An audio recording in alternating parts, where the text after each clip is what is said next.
3 jours par semaine, de très bons matins, Naoko charge la remorque de son vélo de shokupan, de melonpan et de plein d'autres gourmandises. Direction un marché de Toulouse pour régaler les amateurs de boulangerie japonaise. Mais on s'avance un peu. Revenons en arrière. On a retrouvé la boulangère dans son laboratoire, une veille de marché, alors qu'elle façonne et cuit ses produits, pour qu'elle nous raconte son parcours et son activité. Parce que Naoko, elle n'a pas toujours eu les mains dans la pâte à pain. L'âge de 30 ans, j'ai quitté le Japon. Pour changer, on peut dire, pour changer la vie, quoi. J'étais banquier dans une banque pendant 7 ans et au bout d'un moment, j'ai voulu changer ma vie. Pourquoi ne pas partir à l'étranger alors? C'est un rêve d'enfance pour Naoko. Reste à choisir une destination. L'anglais, elle trouve qu'elle maîtrise pas. Par contre, le français, ça lui plaît. Elle l'apprend à la fac et continue après. Notre pays l'attire. Et ça tombe bien, Naoko a l'âge limite pour le visa vacances-travail qui lui permet de partir 1 an en France. En 2008, elle décolle. Mais pas pour Paris, pour Toulouse. J'ai vécu à Tokyo, c'est stressant, il y a trop de monde. Je voulais un peu m'éloigner de tout ça, quoi, en fait, hein. Le rythme de vie. Je voudrais changer le rythme de vie, le mode de vie. Mon professeur de français, il est de Toulouse. Il est toulousain. Il m'a conseillé de venir à Toulouse, quoi, en fait, hein. Donc c'est pur hasard, tout est pur hasard. Ouais. Naoko profite de son séjour pour continuer à apprendre le français. Elle se fait des amis et rencontre celui qui deviendra son mari. Au bout d'1 an, elle doit rentrer au Japon. Son objectif, c'est de repartir en France dès que possible. Mais pas question, en attendant, de retourner à la banque. Pendant 1 an et demi, Naoko est serveuse à l'Institut franco-japonais. Son but, rester dans un environnement français. La catastrophe de 2011 repousse son retour en France. Mais Naoko revient à Toulouse en 2012. Elle étudie le français, trouve des petits boulots, fabrication de sushis, serveuse dans un izakaya, et elle se marie aussi. Pendant 5 ans, elle est vendeuse chez Uniqlo. Et puis... À ce moment-là, donc, j'ai eu 40 ans.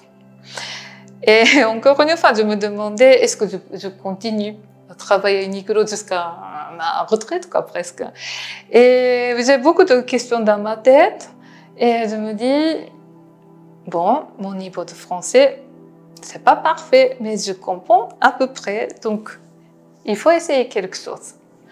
Et si je veux apprendre quelque chose, je vais apprendre quelque chose de très français, très française. Comme j'aime bien le pain, tout ce qu'on trouve dans la boulangerie, et je me dis, pourquoi pas?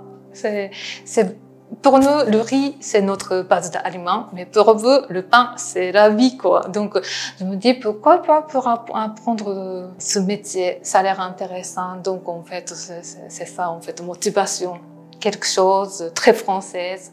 Un jour, peut-être, quand je rentre au Japon, définitivement, si j'ai des expériences en France, en tant qu'une boulangère, peut-être ça sert aussi, ça me servira, quoi. Donc, et voilà, c'est pour ça que mon aventure a commencé, en fait.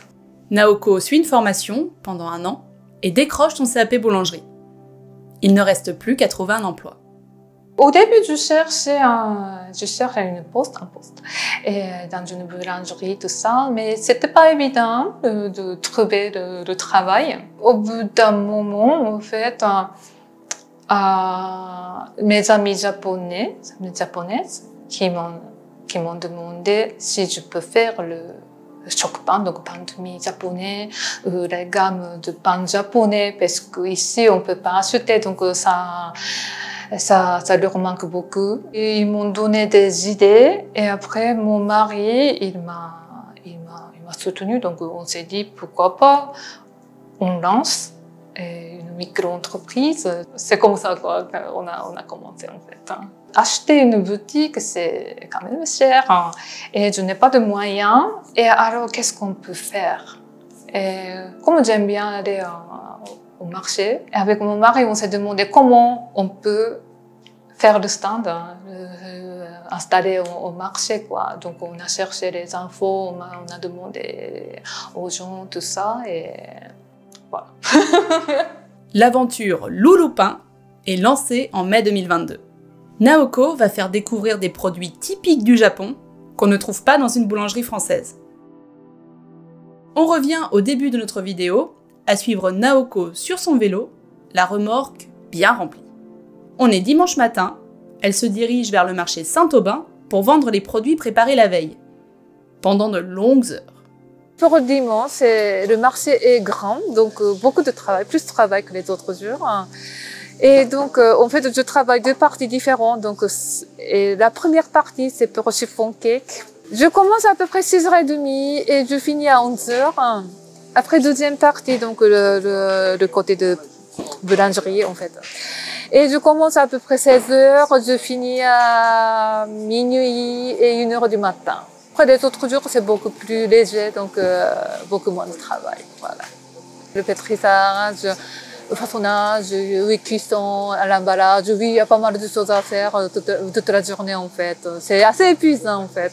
Aujourd'hui, je me suis réveillée à 5h moins 10 pour recommencer au marché à 8h, en fait. Donc, je dors pas beaucoup, mais le métier, c'est très sympa et les voisins, ils sont sympas, donc c'est un plaisir au final. On profite d'être au marché pour en apprendre plus sur les produits que Naoko confectionne. Commençons par le shokupan. Le pain de mie, on connaît. Celui-là, il est un peu différent.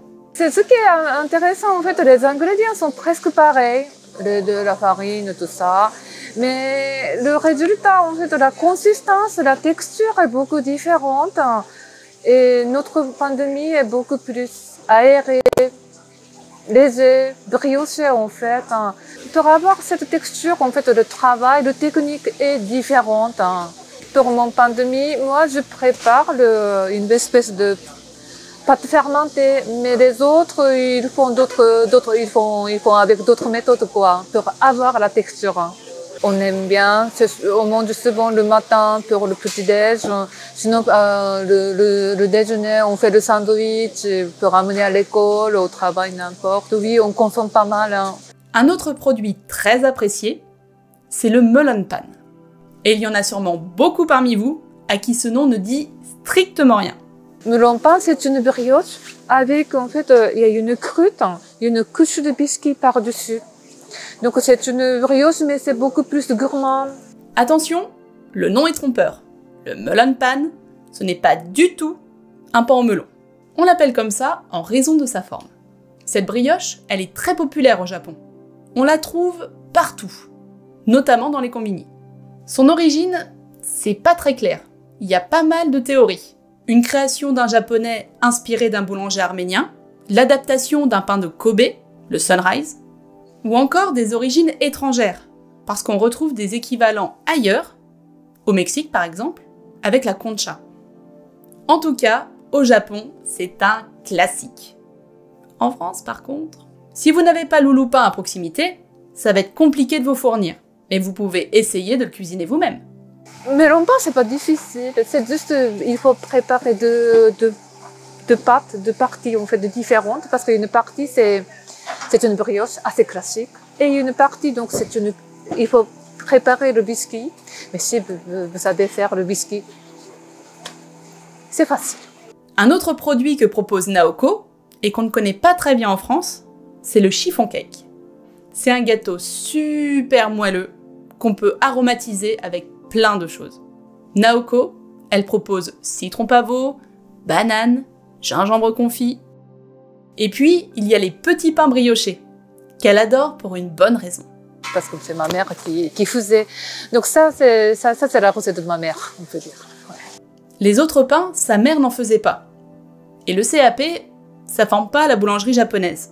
Alors Naoko a dû se lancer en autodidacte. Je cherche sur Internet, parce que comme je n'ai jamais travaillé au Japon en tant qu'une boulangère, je n'ai pas de recette, on peut dire, professionnelle. Donc, en fait, moi, je cherche en fait sur Internet et je fais des essais, plein d'essais. Mais dénicher les recettes sur Internet, c'était pas suffisant. Il a fallu les adapter, car la farine japonaise ne réagit pas comme la française. Il absorbe plus de quantité de l'eau que la farine française, donc si je respecte la recette japonaise, j'ai l'impression que la pâte Avec la farine française, c'est beaucoup plus liquide et je n'ai pas arrivé à manipuler, quoi, en fait. Oui. Chercher bonne quantité d'eau, ça prend beaucoup de temps. Il a fallu aussi s'équiper. Le four, les machines à pétrir. Pas de problème pour trouver ça en France. Mais les moules à shokupan et chiffon cake sont bien particuliers. Naoko a dû se fournir au Japon. Une dernière question à Naoko avant de la laisser travailler. Vu de France, on n'imagine pas le Japon avoir une grosse culture de la boulangerie. On se trompe? Il y a une culture quand même, on ne mange pas que de riz. On mange du pain aussi également, ouais. C'est vous, les Français, les Anglais, les Américains, c'est vous qui nous a apporté la culture, on peut dire, de boulangerie, boulanger. Et après, nous, on a s'adapté à notre goût, on peut dire. Et par exemple, le pain de campagne, des fois pour nous, ça dépend, mais c'est un peu trop dur, c'est un peu sec. Nous, on préfère le pain blanc, par exemple, parce que la consistance, tout ça, et ça ressemble plus du riz, mais c'est un peu différent. Mais c'est pour ça on cherchait, on a trouvé notre goût en modifiant, en fait, le pain, le français ou l'anglais, quoi, en fait. Merci à tous d'avoir regardé cette vidéo. Si elle vous a plu, likez, partagez et pensez à vous abonner. C'est très important pour la chaîne. À bientôt sur Culture Japon.